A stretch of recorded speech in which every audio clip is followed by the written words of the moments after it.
tutusin ang bayan ito sa lugmok at makasalanan mga politiko at leader na kahaman sa pera, kahaman din sa droga. Alam niyo po, bulat sa poll, unang araw pa lang, dekadante sa ating pong pangangampanya, kasama na po ang inyong abang lingkod. Nandun na siya yun. At mula po noon, nung tinanggihan, dekadante ang alok ng gahaman na pamilya ng mga Marcos at Romualdez na siya ay sumapi sa kanilang grupo. Pero dahil may paninindigan, may prinsipyo, at higit sa lahat, may puso si Kadante, tinanggihan niya ang alok na yan dahil alam niya, lulubog at nanakawan pa ang bayan at ang taong bayan. Alam niyo, lahat ng panggigipit nung kampanyahan, naramdaman po namin ni Kadante. Di ayaw kaming payagan maglagay ng tarpulin sa kanyang mga kampon na congressman, kampon ng mayor. Pero hindi pinahintulutan ni Ama na mangyari ang gusto ng mga hudas na politiko. Kaya po, si Kadante, lahat ng panggigipit ay naranasan po namin. Pero, naniniwala po ba kayo na si Kadante sugo ng Ama? Sugo na tubusin ang ating bayan, tubusin ang ating mga anak sa mga korupsyon, pagnanakaw at higit sa lahat, makasariling politika ng pamilyang Marcos at Romualdez.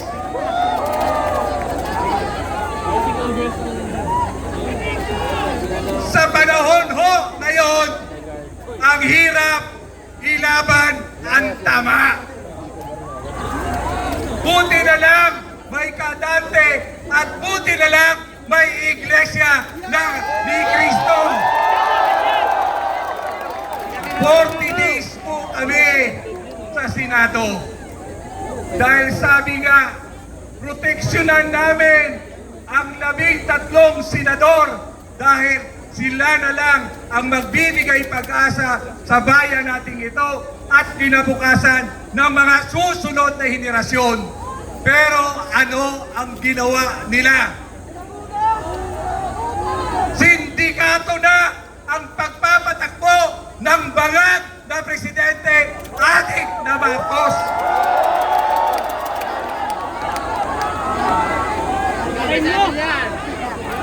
Sabi na nga ng kanyang ate, Senador Amy, mulat bata hanggang ngayon, adik pa rin itong Bongbong Marcos na to.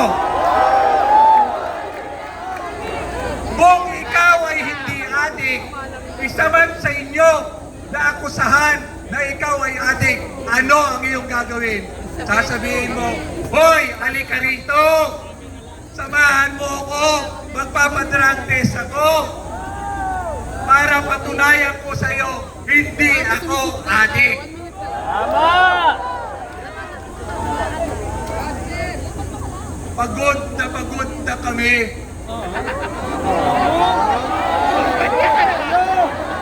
Wala kampanya hanggang nanalo.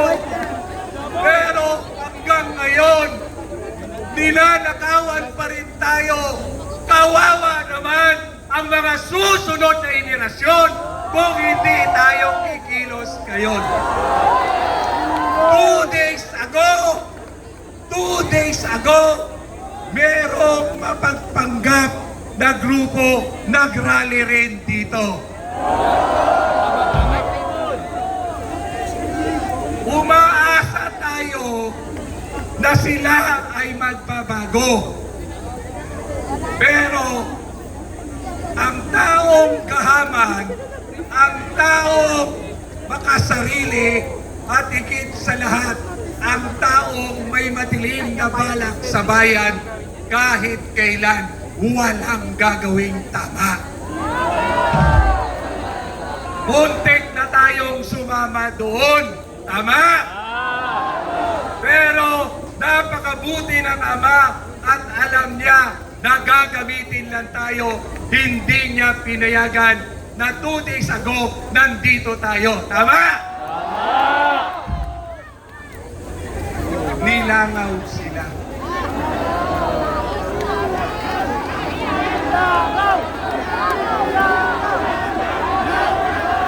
Dahil last minute tayo nagdesisyon na hindi sumama, pero may mga kapatid kami, may mga kaibigan kami na hindi na namin pwede i-withdraw.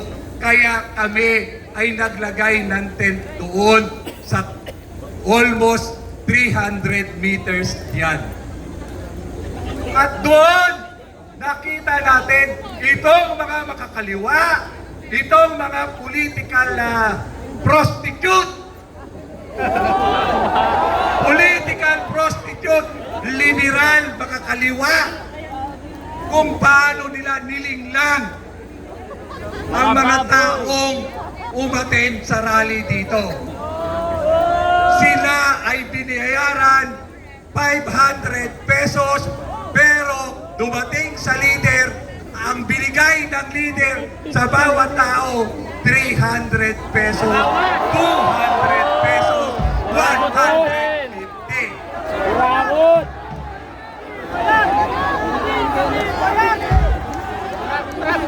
Ginutong pa ang mga tao. Ang nakakalungkot, taga Quezon City pa. Kalugar ko pa!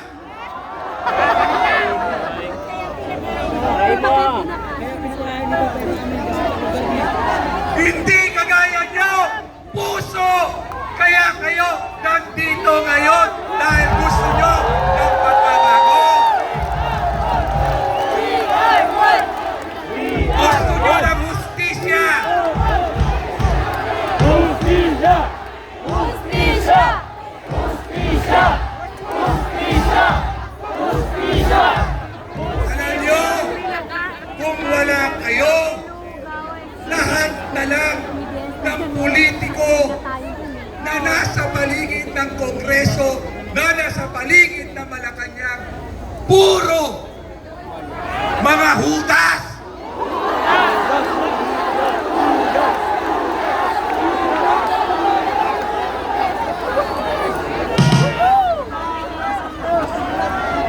Ama, maraming salamat sa iyo dahil sa araw na to, sa oras na to, nakita ko ang liwanag. Tulis ako, nawalan po ko ng pag-asa. Paano na ang bayan ko? Paano na ang mga susunod na henerasyon? Kung paano lukuhin ng mga tuta ng bangak na presidente nating si Marcos.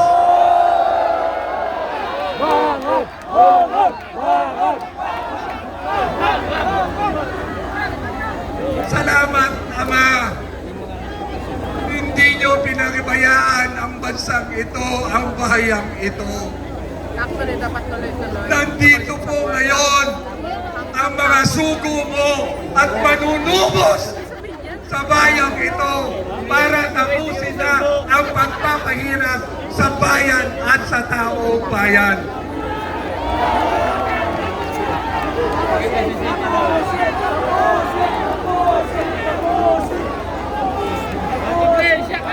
niyo naman po Kung hindi sindikato, tingnan nyo si Jesus Judas Rimulya.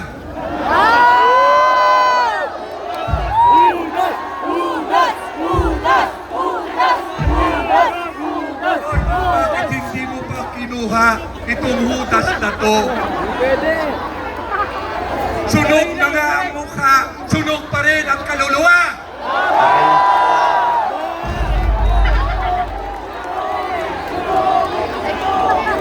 Kaya wala nang konsensya. Saan ka nakakita na kung sino ang nagsasabi ng totoo, sino ang nag-iimbestiga para panugutin ang magnanakaw sa bayan at magnanakaw sa ating kinabukasan? Sila pa ang tinutugis kagaya ni Senador Marcoleta. Matagal ko po kasama si Congressman Mike Defensor.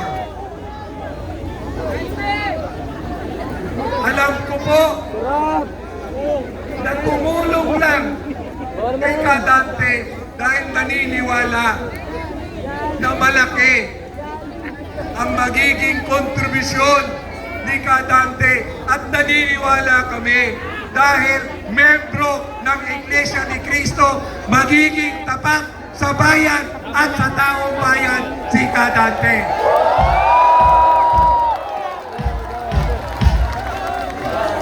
Kaysa aming mga Katoliko, sa aming Katoliko,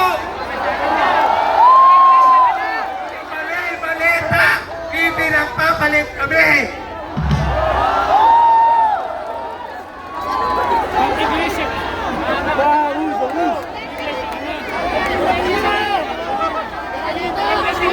Alam niyo po, naluluha ako dahil nakita ko may pag-asa na ang susunod na henerasyon dahil nandito ang membro ng Iglesia ni Cristo tutubusin ang bayang ito.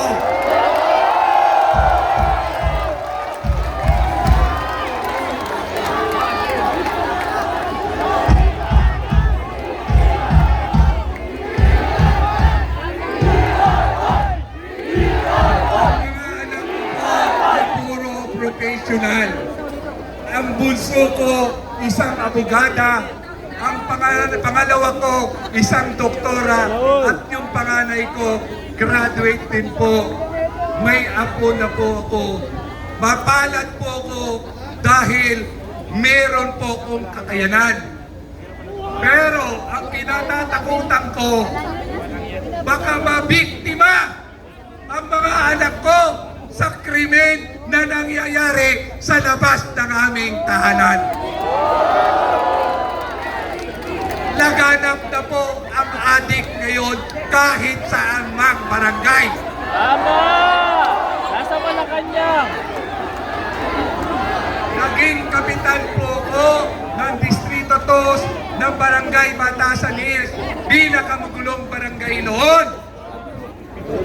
Pero dahil may Tatay Digong, tinulungan at kinuha ko kung paano magpalakad si Tatay Digong. Kaya naman po, ang dating Little Tondo, patayan dito, patayan doon. Ang laki po ng pinagbago nung tinutukan ko ang laban sa droga. Dahil lahat ng krimen sa atin noon, puro drug-related. Tama? Kaya ang krimen natin ngayon, nakaw dito, nakaw doon. Dahil pa rin ito ay sa droga. Adik ang pamilyang Marcos. Mula kay Lisa Satanas, Adik! Ay, adik! pati na kay Sandra Marcos. Kay Sandro pala.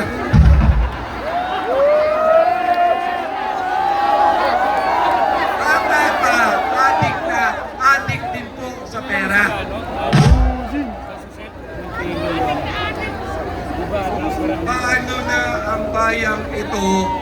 kung wala po kayong Iglesia ni Cristo.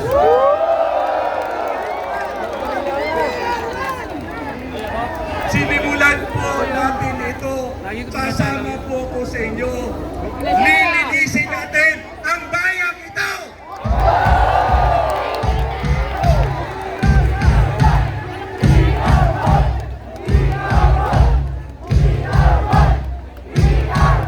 Dadalawa ho ang salot sa bayang ito. Ang mga politikong adik sa pera at ang mga oligaryo, yung mga negosyante na nanamantala ngayon. Sino ang amo ni Pinky Lacson?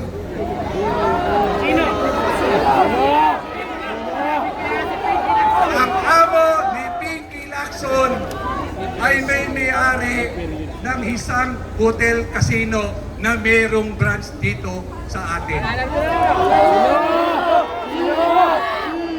Tingnan mo kung gaano kagahaman at nakita nila. Masarap pala magnegosyo pagka kontrolado mo, tuta mo ang mga politiko. Sinungaling! Lahat ng bilyonaryo ngayong negosyante, sila ngayon ay may kanya-kanyang partido politika. Tama?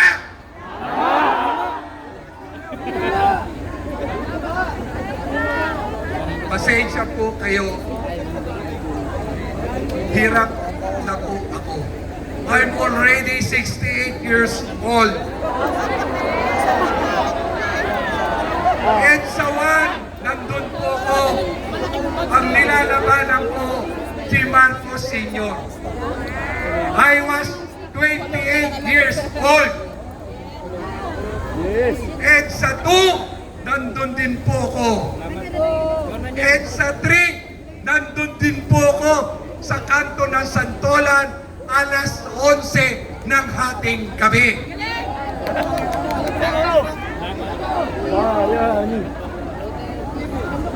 Pero ngayon, may kasabihan tayo noon, tayong mga Pilipino, ang sinasabi natin, ang kasalanan ng ama, hindi kasalanan ng anak. Binago po yan ni Adik Bongbong Marcos.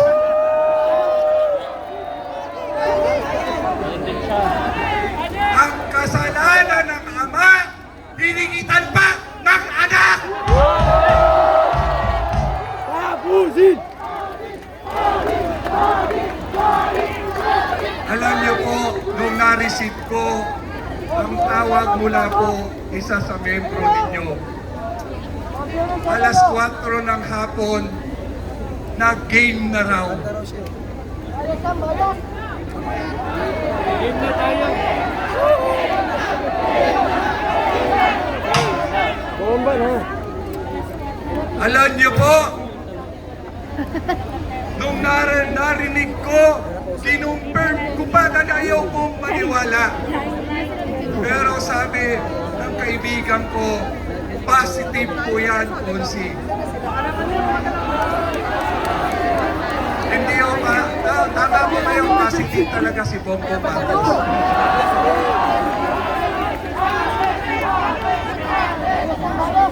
Kaya po, after 9 o'clock ng gabi, miniting ko ang mga staff ko, ang mga kaibigan ko. Alas 11 ng gabi, nasa EDSA Shrine na kami.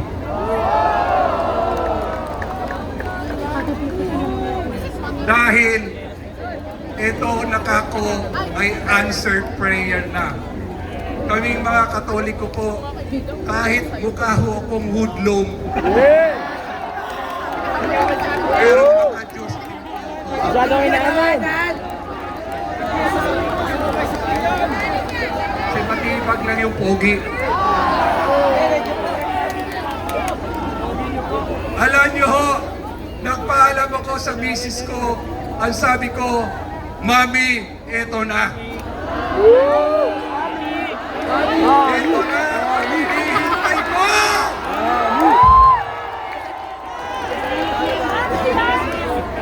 Mula ho, alas 10 ng gabi hanggang ngayon, gising na gising po ako. Hindi na ako nakaramdam ng pagod. Lalong-lalo na nung nakita ko po kayo. Hindi po ako adik.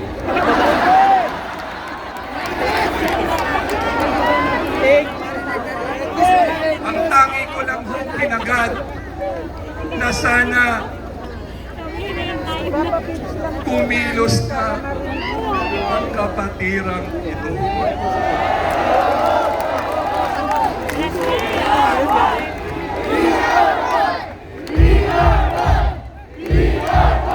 Dahil sarili ko, sa Katoliko ko, wala akong maaasahan, wala akong nakitang liwanag.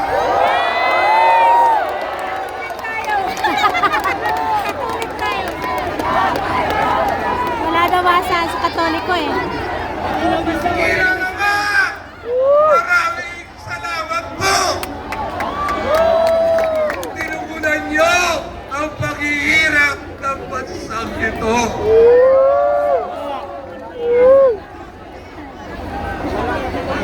Ang aking pong nasasakupan distrito, karamihan po ay urban poor. Nakita ko po ang hirap ng buhay ng aking nasasakupan. Pero nakakalungkot, binabayaran ng 5 kilo, 10 kilong bigas ang pananahimik ng aming mga kadistrito. Gusto ko na hangin sila.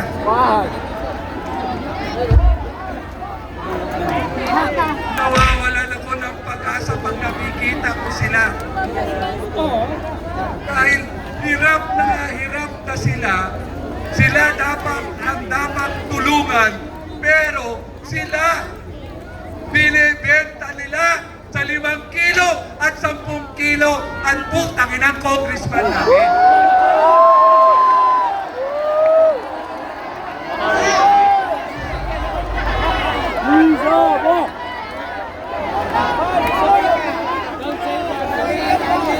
Walang pinag-iba sa ama at sa tiyuhing matulpo.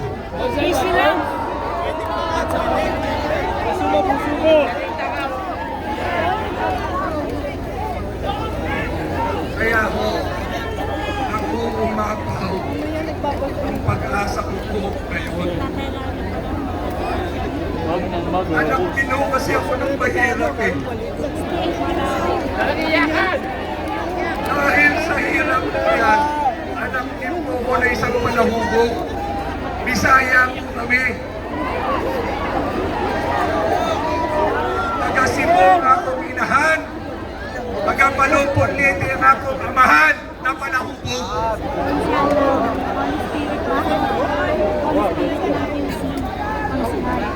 Kaya po, palagi ko sinisigaw. Ano ba naman kayo? Kayo yung higit na kailangan ng tulong, pero kayo ay walang prinsipyo.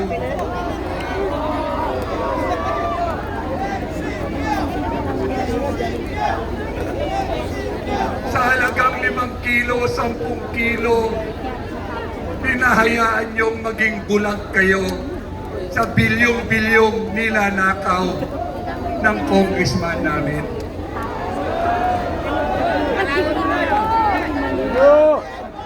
Alam nyo,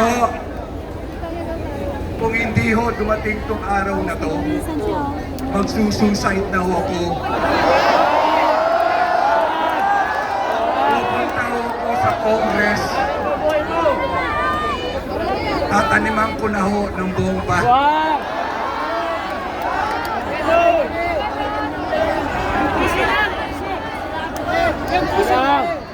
Total, Pati pare, kakampi nyo na. Hindi, kakampi na mga crocodile farm. Nagabatasan no kasi ako eh. Nandun no yung House of Crocodile. Dati proud po ako dahil nandun ang batasan pambansa. Pero ngayon dahil binaboy po nila. Kita nyo naman po yung impeachment ngayon. Ang kakapal ng mga mukha ng mga congressman na yan. Kung sino yung magnanakaw, siya pa ang uhusga kay Bibi Sara. Sana ang dignidad ninyo, mga putang inang congressman kayo.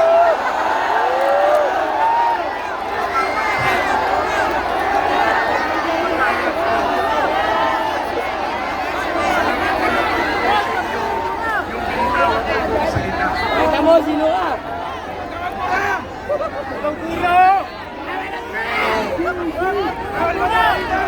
Wala na kasi ako ng pag-asa. Kaya po, lumakas ang loob ko. Hindi ako nakaramdam ng takot. Hindi ako nakaramdam ng antok. Pero hindi ako nagsabuhan.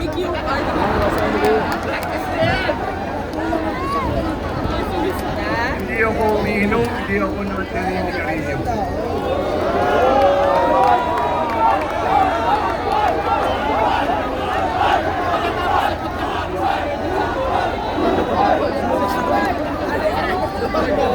Ganun ho pala pagka tumanda ka na, wala ka nang hinangad.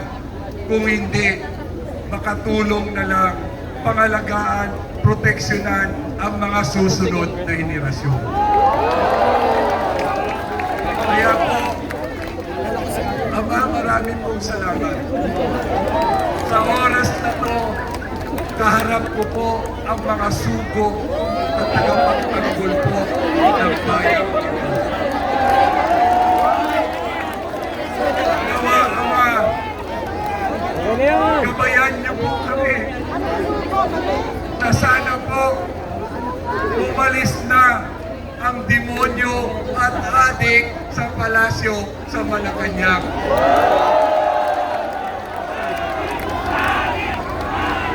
Umalis ka na. Di bali ho sana kung adik sa cocaine eh. Adik pa sa kaban ng bayan. Adik. Bago ko tapusin, meron lang po ako tatanungin po sa asin. Yun.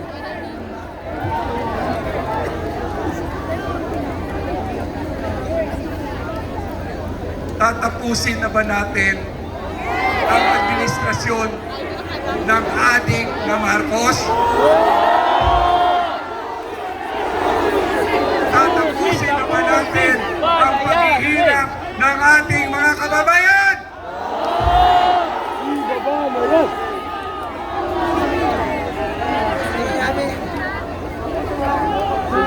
Sadya hong pinagpala kami dahil nandyan po kayong manunubos. Sana po huwag niyong susukuan ang bayan. Sana po ipagpatuloy natin ang labang ito. Kukunti na lang mo ang sumisigaw na hustisya.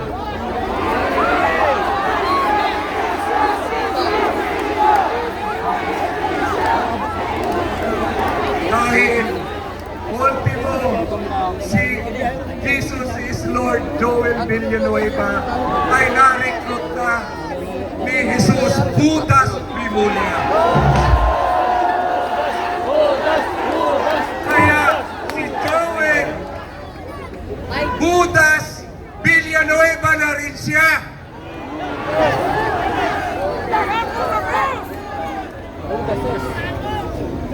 Ako po tatanawin ko ng utang na loob ko sa inyo.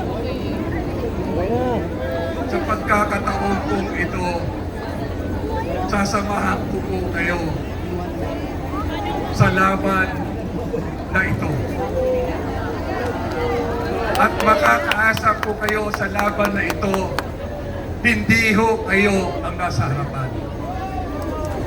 Ako po, katuwag ng mga leader din dito, kami ang nasa harapan at kayo dapat nasa aming likuran. Pwede po ba?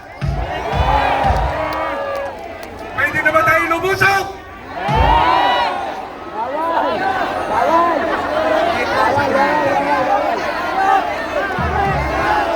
Bawal!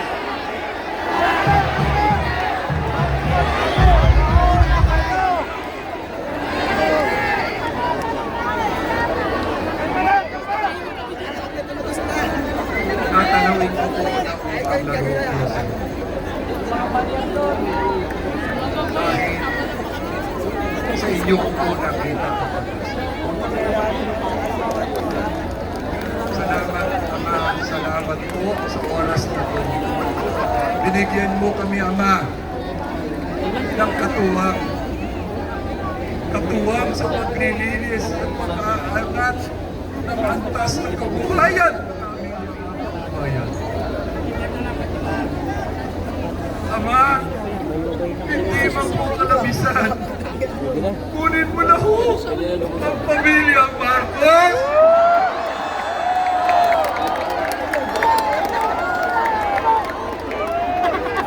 Lahatin mo na po sila!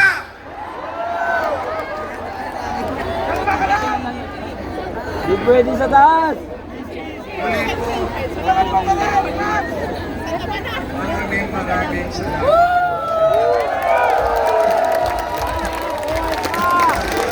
Tulong po kayo, di Ama. Salamat po. Salamat, salamat, salamat po. Maraming salamat po. Matatalino Tatay Rani Ludovica. Quezon City District 2 Councilor Tatay Rani